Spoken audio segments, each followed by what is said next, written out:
Hi നമസ്കാരം. Voice of മുജീബിലേക്ക് സ്വാഗതം. Channel subscribe ചെയ്യാത്ത എത്രയും പെട്ടെന്ന് ചെയ്യുക. IPL നാളെ നടക്കാൻ പോകുന്നത് പ്ലേ ഓഫിൽ ഒന്നാം സ്ഥാനക്കാരും രണ്ടാം സ്ഥാനക്കാരും തമ്മിലുള്ള മത്സരമാണ്. KKRഉം SRHും. സൺറൈസേഴ്സ് ഹൈദരാബാദ് മൂന്നാം സ്ഥാനത്ത് നിന്ന് അവസാന നിമിഷത്തിലാണ് രണ്ടാം സ്ഥാനത്തേക്ക് കയറി പറ്റിയത്.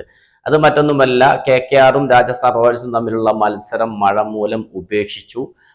രാജസ്ഥാൻ റോയൽസിന് ഒരു പോയിന്റ് മാത്രമാണ് അതിൽ നിന്ന് ലഭിച്ചത്. റൺ റേറ്റ് അടിസ്ഥാനത്തിലാണ് സൺറൈസേഴ്സ് ഹൈദരാബാദ് മുകളിലേക്ക് പോയത്. പഞ്ചാബുമായിട്ടുള്ള മത്സരവും അവർക്ക് വിജയിക്കാൻ കഴിഞ്ഞിരുന്നു. ഇരു ടീമുകൾക്കും 17 പോയിന്റ് ആയിരുന്നു. എന്തായാലും KKRഉം സൺറൈസേഴ്സ് ഹൈദരാബാദും തമ്മിൽ ഒരു മത്സരം വരുമ്പോൾ ക്രിക്കറ്റ് പ്രേമികൾക്ക് എല്ലാവർക്കും അറിയാം, നല്ല ഒരു സ്കോർ വരാനുള്ള മത്സരം തന്നെയായിരിക്കും അത്. കാരണം ഈ സീസണിൽ നല്ല മികച്ച രീതിയിലാണ് ഇരു ടീമുകളും 200-ന് മുകളിലേക്ക് സ്കോർ ചെയ്യുക എന്നത് ഇരു ടീമുകളെ സംബന്ധിച്ചും ഒരു പ്രയാസവുമില്ലാത്ത കാര്യമായി മാറിയിരിക്കുകയാണ്.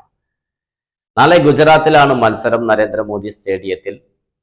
എന്തായാലും KKRന്റെ ഭാഗത്തേക്ക് എടുത്തു നോക്കുമ്പോൾ നരേനാണെങ്കിലും അതുപോലെ തന്നെ സാൾട്ട് ആണെങ്കിലും മറ്റു ബാറ്റ്സ്മാൻമാരെല്ലാവരും റസൽ, ശ്രേയസ് അയ്യർ, വെങ്കടേഷ് അയ്യർ, റിങ്കു സിംഗ്, രമൺദീപ് സിംഗ്, അതുപോലെ തന്നെ 18 വയസ്സുകാരൻ രഘുവൻഷി, ഇവരൊക്കെ മികച്ച ഫോമിലാണ് ബാറ്റ് ചെയ്തുകൊണ്ടിരിക്കുന്നത്. മറിച്ച് SRHന്റെ ഭാഗത്തേക്ക് വരുമ്പോഴും അതേ അവസ്ഥ തന്നെയാണ്. അഭിഷേക് ശർമ്മ, ഹെഡ്, ക്ലാസൻ, മർക്രം, അതുപോലെ തന്നെ ത്രിപാഠി, തുല്യ ശക്തികൾ തന്നെയാണ് SRHും KKRഉം, സംശയമില്ല.